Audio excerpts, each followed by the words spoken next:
¿Qué cosa es realmente Basic Care and Comfort? Es esa habilidad que debe de desarrollar la enfermera de proveer confort y asistencia con las actividades del diario vivir. Y eso incluye desde que amanece el paciente hasta que se va a dormir. Bueno, hay varios subtópicos que están incluidos en este tema de Basic Care and Comfort y usted debe de estudiar cada uno de estos subtópicos porque de ahí saldrán muchas de estas preguntas que vas a encontrar en el NCLEX. Y tenemos, Lizzie, Assistive Devices. Alternativas que son alternativas de terapia complementaria, eliminación, movilidad, inmovilidad, intervenciones no farmacológicas para confort, nutrición. ¿Puedo decir la 7? Ok. Porque ella va muy embullada con la 1, la 2, Te la 3, quedas la 4, atrás la y 5. no te montas en el tren. Y Palliative and Comfort Care. ¿Qué tal? ¿Qué les parece? Pues cada una de estas subcategorías puedes encontrar en el NCLEX. Pero, Lizzie, la mejor manera de demostrarle a estos guerreros exactamente qué puede encontrar en el NCLEX o cómo incluyen estas subcategorías en preguntas del NCLEX es practicando alguna pregunta.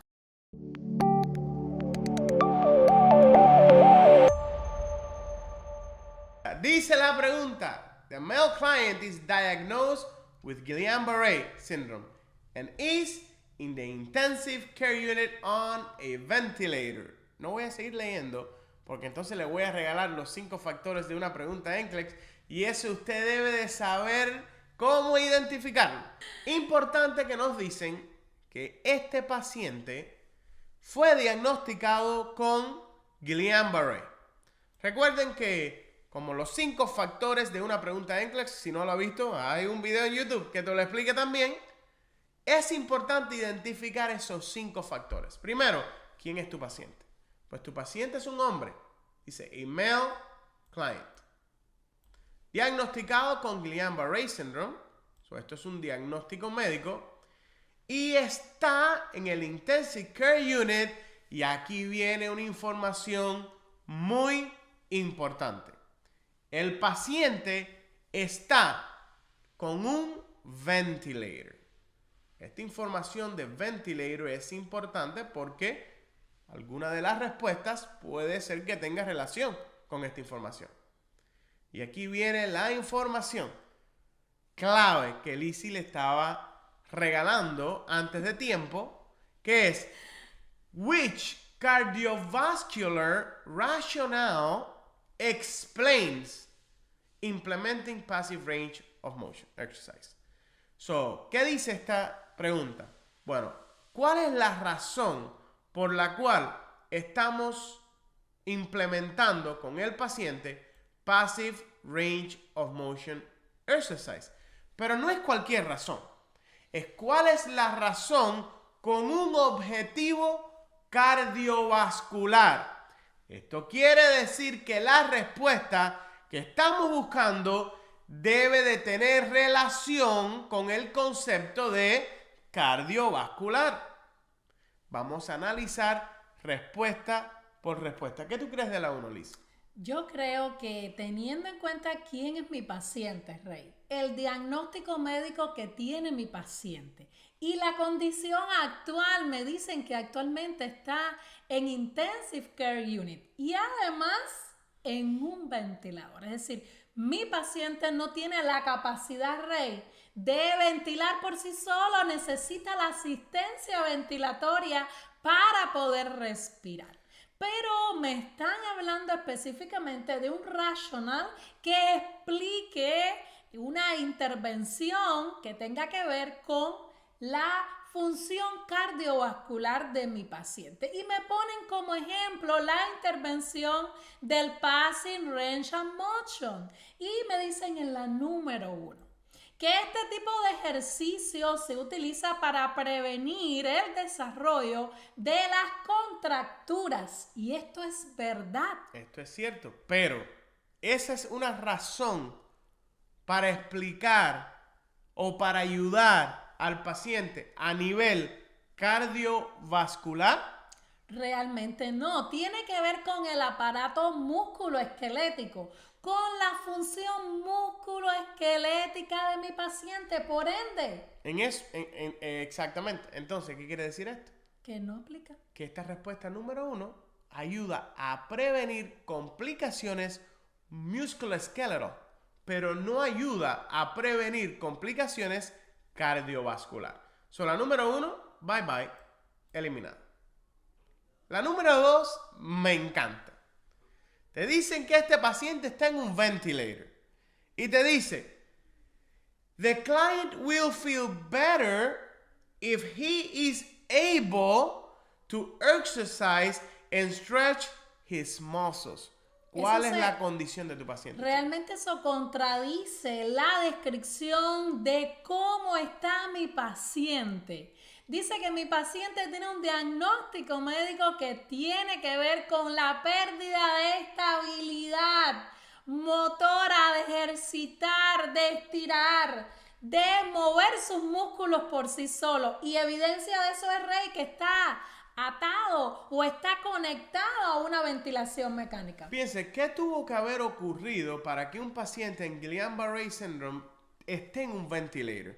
Este paciente tiene una parálisis ascendente que ya ha llegado al punto hasta de afectar a nivel respiratorio al paciente. La respuesta número 2, primero, no tiene mucho sentido con el escenario, pero además tiene alguna asociación. La respuesta número 2 con una razón cardiovascular en lo absoluto. Eliminamos la respuesta 2. Dice la 3. Range of motion exercise will help alleviate pain. Asociado with Guillain-Barré.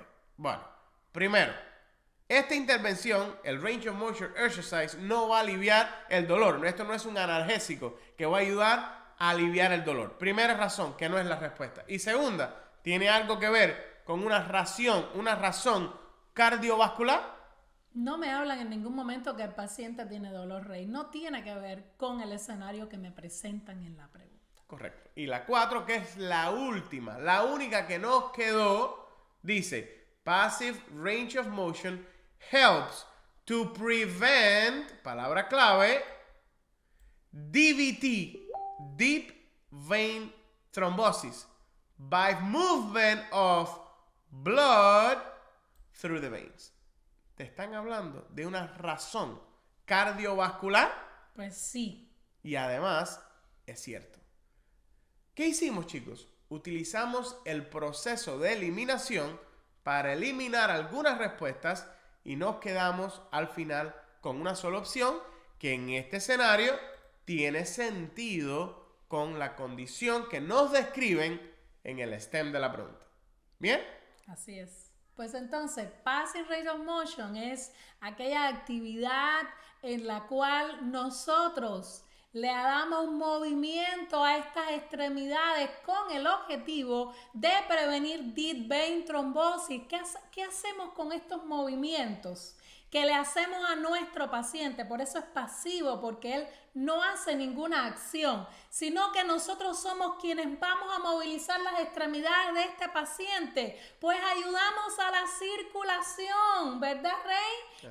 Evitamos que exista este éxtasis venoso en estos pacientes donde no hay movilidad alguna.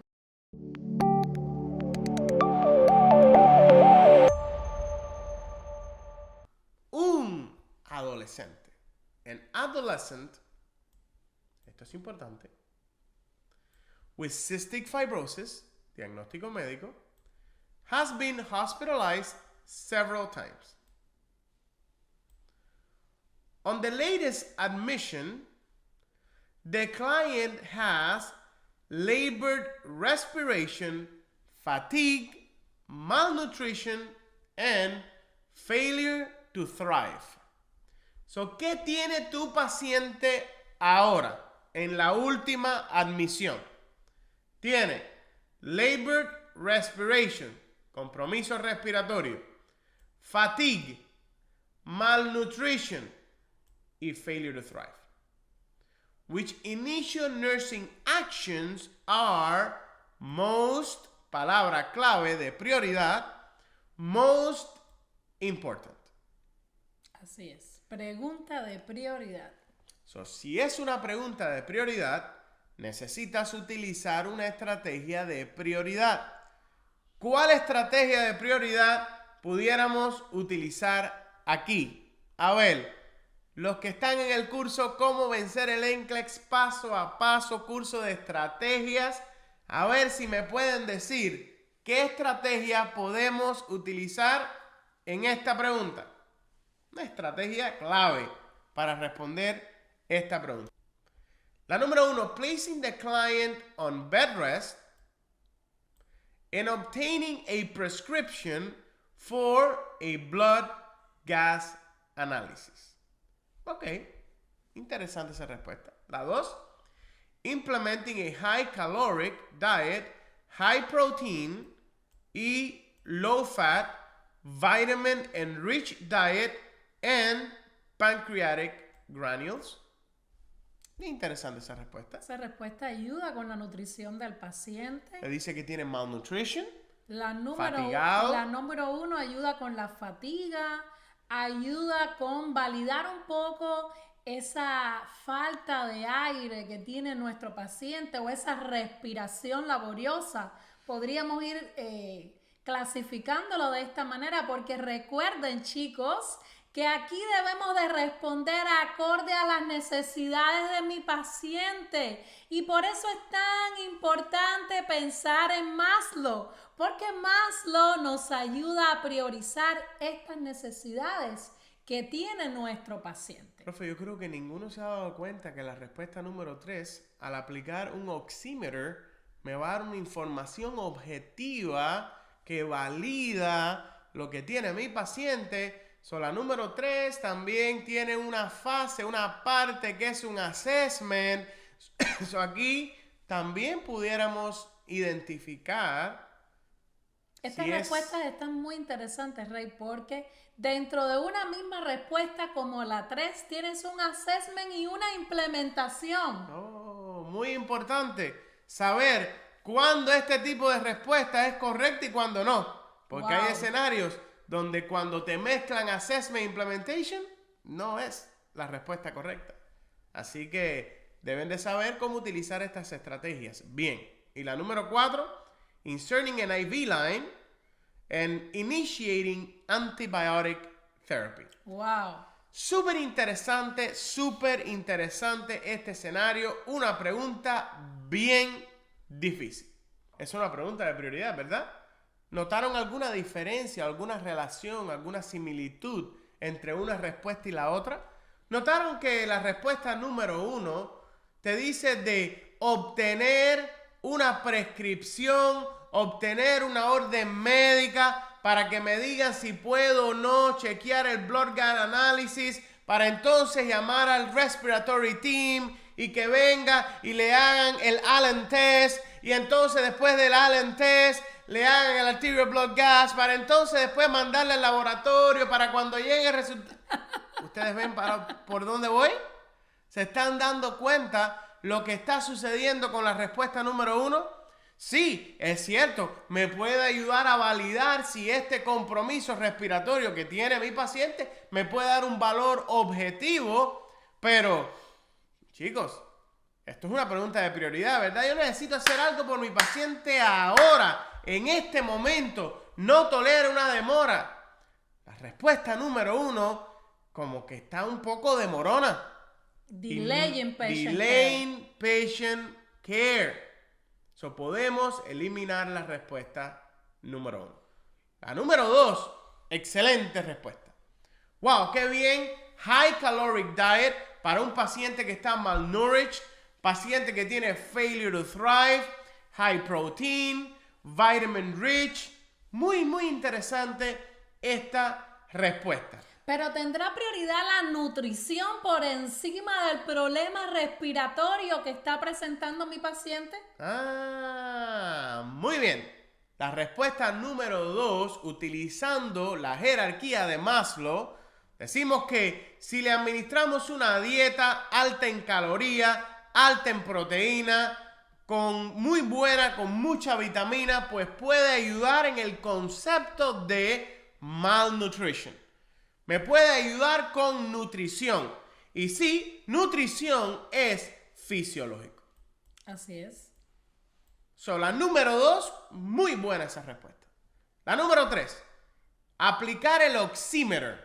Esto me va a ayudar a validar el compromiso respiratorio porque me dice que el paciente tiene labored breathing. Y te dice initiating. El verbo initiating es un verbo presente activo. Presente continuado. Presente continuo. Y esto me dice, no solamente voy a validarlo, sino es que voy a hacer algo a nivel respiratorio. Esta respuesta también es fisiológica. ¡Wow!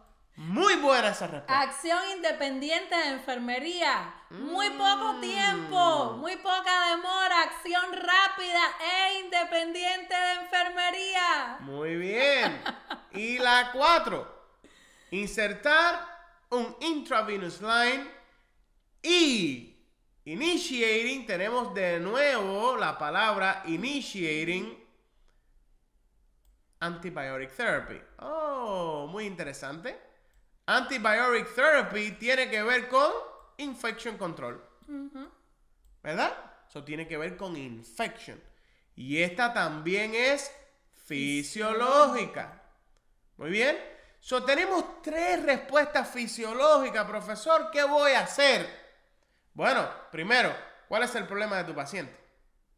Te describen en tu escenario que tu paciente tiene infección ahora en este momento. Pudiera tener un paciente con cystic fibrosis, pudiera desarrollar un proceso infeccioso, por supuesto, pero ¿qué te describen en el stem de la pregunta? El problema de tu paciente no es un problema infeccioso, el problema de tu paciente es un problema respiratorio y es un problema de nutrición.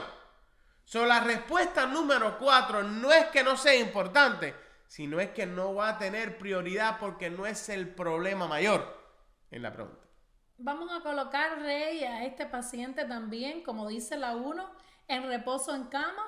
Vamos a obtener una prescripción para tener en cuenta cómo está el ABG. Sí, lo vamos a hacer. Pero no es la prioridad. No es la prioridad. Ahora analiza la respuesta número 2 y 3. La número 2 es fisiológica, pero no tiene que ver con ABC. La respuesta número 3 es fisiológica, pero tiene que ver con ABC. Dice nuestro amiguito Maslow, dice Maslow's Hierarchy of Needs, que las necesidades fisiológicas tienen prioridad, pero aquellas que tienen que ver con airway, breathing y circulation tienen prioridad. La respuesta correcta es la número 3. Cuando vemos en este escenario, nos describen a un paciente con cystic fibrosis con un problema respiratorio. De hecho, pacientes que tienen cystic fibrosis muchas veces mueren por complicaciones respiratorias. ¿Y por qué pueden tener problemas respiratorios, Lizzy, un paciente con cystic fibrosis? Realmente estos pacientes van a tener un problema del intercambio de oxígeno y dióxido de carbono. Tiene que ver con que todas estas estructuras respiratorias, pues debido a esta infección, pues se llenan estas áreas tubulares de estas estructuras, se van a llenar de mucus y va a dar al traste con esta disfunción ventilatoria en este paciente que le puede dar al traste con su vida.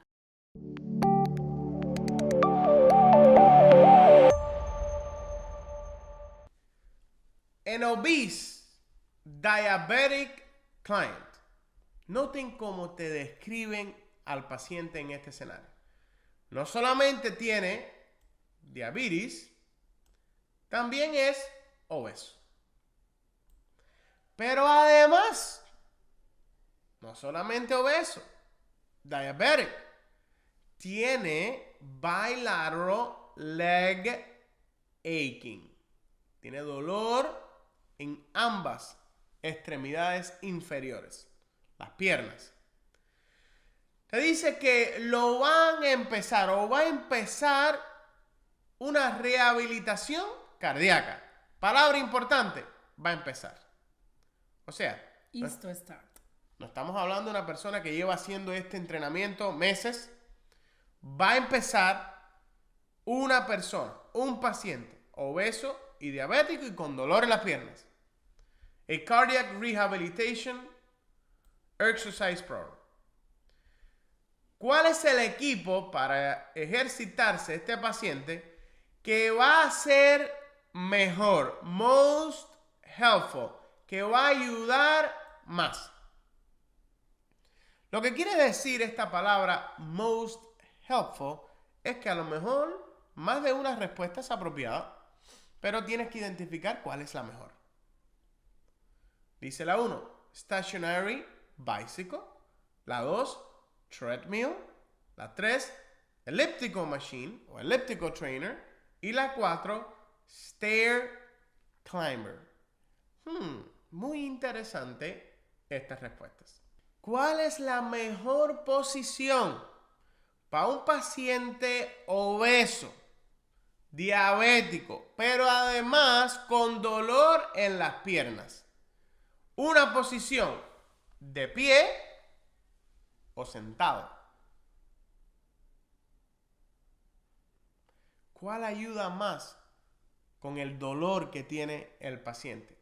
¿Cuál pone menos strain on the heart of the patient? Así es, porque realmente la rehabilitación que va a empezar nuestro paciente es cardiovascular. Por cierto, en este tipo de rehabilitación, Rey, vamos entonces a utilizar aquel ejercicio que sea de bajo impacto.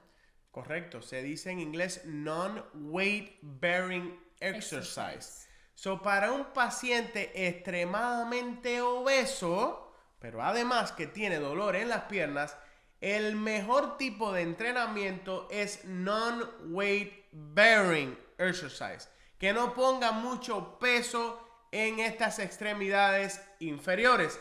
La bicicleta estacionaria es la mejor porque el paciente está sentado, pero mueve las extremidades inferiores y esto empieza la rehabilitación cardíaca.